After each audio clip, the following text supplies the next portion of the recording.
Ah, París, la ciudad de las avenidas anchas, las calles rectas, arboladas e iluminadas. Pero, ¿cómo era antes de convertirse en el ícono de la ciudad moderna? París solía ser la ciudad medieval por excelencia. Fue una de las primeras capitales de renombre en Europa y, si así como ustedes, a mí lo primero que me viene a la mente cuando pienso en París son estas grandes avenidas y bulevares y por supuesto estos icónicos edificios departamentales con sus balconcitos y macetas, plantas y que siempre, por supuesto, en sus interiores suena una musiquita romántica. Pero pues eso no tiene nada de medieval, ¿no? ¿Qué pasó con aquel París que tanto amaban sus ciudadanos? ¿Y dónde quedaron esos callejones y los edificios altos y repegados tan característicos de las ciudades medievales? Pues quédate que te cuento sobre la haussmannización. No habían pasado más de 60 años de que había terminado la Revolución Francesa, pero las inconformidades continuaban y por supuesto, pues el pueblo que tenía esta fama de ser revoltosa, de ser revolucionaria, calles seguían las protestas y por supuesto el fuego no podía faltar. Y algo que no debería de sorprendernos, algo que todos aquí sabemos, es que el gobierno va a hacer lo que sea, donde sea, para evitar que estos movimientos sociales cobren fuerza, lo que sea.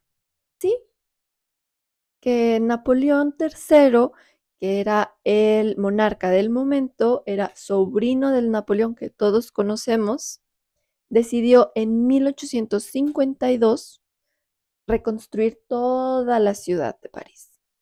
En sus palabras, buscaba aerear, unificar y embellecer la ciudad. Quería rehacer París desde cero, convertirla en una ciudad más limpia, donde el sol entrara a las calles, donde las enfermedades dejaran de propagarse y sí, por supuesto, también donde no quedara rastro de pobreza. Una ciudad en la que fuera más sencillo detener a los protestantes.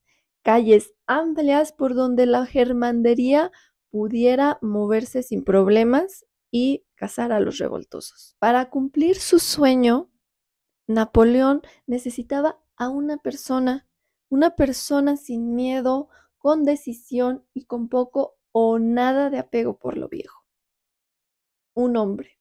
Y ese hombre fue George Eugene Osman, a quien le dieron pase abierto para redibujar y no solo dibujar, sino destruir y reconstruir París desde cero. Y unas 350,000 personas fueron desplazadas de sus hogares, de sus trabajos y tuvieron que buscar nuevos espacios. Durante los 17 años de obras entre 1853 y 1870 se derribaron al menos 20,000 edificios del viejo París y se levantaron entre 34 y 40,000 construcciones nuevas. Pasó de ser una ciudad medieval a toda una nueva y moderna metrópoli. Se estima que el costo total, ajustado a valores actuales, equivaldría a unos 95,000 millones de dólares. Claro que el gobierno apoyó, claro que metió ahí lana el gobierno de Napoleón III para hacer este proyecto, pero también el sector privado tuvo un papel muy, muy, muy importante. Claro que había quienes confiaban en este proyecto de progreso y pues fue de, a ver, yo pongo tanto para que este edificio se haga y yo me quedo con unos tantos apartamentos que al final voy a rentar. Imagino que si eso se hiciera hoy en día, no faltarían los inversionistas de pádel y coworkings, colonias que solían ser de clase obrera se volvieron exclusivas de la élite parisina, que incluso, pues, hoy en día siguen funcionando así, como son las colonias de Le Marais, Saint-Germain y, por supuesto, el Triángulo de Oro. Así que sí, París se modernizó, pero también reorganizó a toda su población, borró memorias, reescribió quién tenía derecho de habitar qué parte de la ciudad. Y quizá, como en muchas ciudades del mundo, esa batalla por el espacio sigue muy, muy vigente hoy en día. Muchos artistas reflejaron esta gran nostalgia de haber perdido la ciudad que tanto amaban y verla transformarse en algo totalmente nuevo, pero también de ver el cambio social y ver cómo esto impactó en la vida de las personas que solían habitar la ciudad. Charles Baudelaire, este poeta maldito, escritor de Las flores del mal, ahí justamente en este libro de Las flores del mal hay un poema que se llama Cisne y él escribió pues sobre este cambio. Dice uno de los párrafos así: cambió París, pero nada en mi melancolía. Se ha movido, nuevos palacios, andamios, manzanas, viejos suburbios, todo se vuelve una alegoría para mí, y mis queridos recuerdos pesan más que las rocas. A Baudelaire, que era pues un nostálgico, pues sí, le dolió muchísimo ver este cambio y en pues toda su obra es algo que vamos a ver muy marcado y repetitivo. Se retoma una figura que, aunque ya existía de forma peyorativa, el flaneur, que es este caminante de la ciudad, de la calle, se usaba como algo peyorativo, como un perder el tiempo. Pero en este momento ya, con estas grandes avenidas y todo nuevo, se retoma el flaneur y se vuelve este personaje misterioso que pasa desapercibido, pero que él lo ve todo. Y este personaje hasta un tanto bohemio, ¿no? Que va a retomar, de hecho, Baudelaire. Baudelaire escribe también de este personaje, pero también después lo retoma Walter Benjamin e incluso Virginia Woolf también. Y esto también, pues, me recuerda mucho a Guy Debord. Guy Debord fue un filósofo. Él escribió este libro que se llama La sociedad del espectáculo, ya en el siglo XX, eh, y forma también una especie de vanguardia, un grupo multidisciplinario que se llamaban la Internacional Situacionista. Y ellos hablan o mencionan el tema de la arquitectura, de cómo las ciudades están construidas para nosotros consumir. Y entonces hace esta reflexión de que pensemos cuáles son nuestras rutas, ¿no? Por ejemplo, usualmente es casa, trabajo, trabajo, casa. Y en el camino, pues usualmente, ¿no? Es como que tratamos de construir nuestra vida en base a esta ruta y de consumir y de ver tiendas, ¿no? Y algo que Guy Debord propone es habitar el espacio, realmente habitarlo, hacer lo propio. Y para eso él propone la práctica de la vagabundación, del vagabundeo, que es salir a caminar sin un rumbo fijo, cambiar de ruta, ¿no? Incluso si vamos al trabajo todos los días, que cada día encontremos una ruta diferente y que en el camino realmente observemos, escuchemos y habitemos el espacio.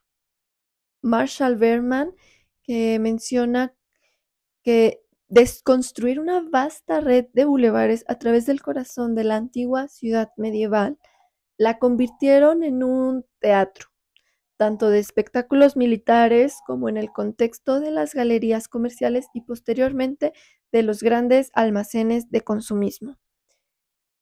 justamente, ¿no? Va muy de la mano a lo que menciona Guy Debord con cómo están organizadas las ciudades modernas para consumir. No solo cambiaron las fachadas, también cambió la forma en la que la gente se movía por la ciudad. De estos años se modernizó el transporte público. Con la llegada de los omnibuses, eran estos grandes carruajes tirados por caballos que funcionaban como transporte colectivo.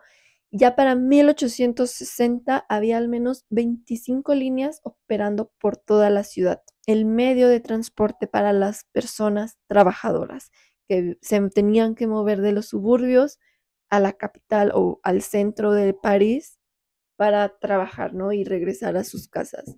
Un punto muy, muy importante para que funcionara esto, ¿no? O sea, para mantener a la gente al límite, pero dentro de su función social. También pues se construyen o se renuevan estaciones ferroviarias como la Gare de l'Est y la Gare du Nord, que no solo conectan a París con el resto de Francia, sino que se va a volver o se volvió o reforzaron este lugar como la capital cultural y económica de Europa, ya que de aquí pues salían, ¿no? O sea, era muy fácil moverse no solo por Francia, sino por toda Europa. Dentro de todos estos cambios, pues se cambió, se modernizó el sistema de agua y el sistema de iluminación, que por eso, ¿no? También va a ser tan célebre esta ciudad, ¿no? La ciudad de las luces, porque fue de las primeras ciudades que se pensaron con un sistema de iluminación en las calles. Que nació esta icónica ciudad que todos conocemos y que si no amamos, bien reconocemos sus calles, sus edificios. Y sí, me viene a la mente que sigue siendo un tema muy, muy, muy, muy actual el uso del espacio. Y quién lo usa, quién tiene el derecho de decidir qué se hace con el espacio. Por ejemplo, acá en México, ¿no? Es muy común ahorita las inmobiliarias que hacen uso de estos supuestos espacios o reservas naturales para construir residencias que usualmente viene gente de fuera o gente de cierto estatus social para hacer uso de estos espacios que dejan de ser reservas naturales eh, o fábricas, ¿no? También es muy, muy, muy común que estos espacios sean utilizados por compañías multinacionales y otra vez, ¿no? Es este mismo discurso de quién tiene derecho sobre el espacio y para qué y cómo utilizarlo. Pero bueno, no me alargo más. Quiero leerles realmente en los comentarios qué opinan de todo este tema. Si ya sabían de cómo surgió París, sin sí, sin no, o qué les parece, qué opinan. Entiendo que en todos los cambios y procesos sociales hay pros y contras. Y no quiero tampoco enfocarme solo en los contras. Creo que también hay muchos pros de todo esto. Pero bueno, realmente quiero conocer sus opiniones, sus visiones en los comentarios, así que escríbanme por favor y les mando un fuerte, fuerte, fuerte, fuerte abrazo y espero que estén muy, muy, muy, muy bien. Chao.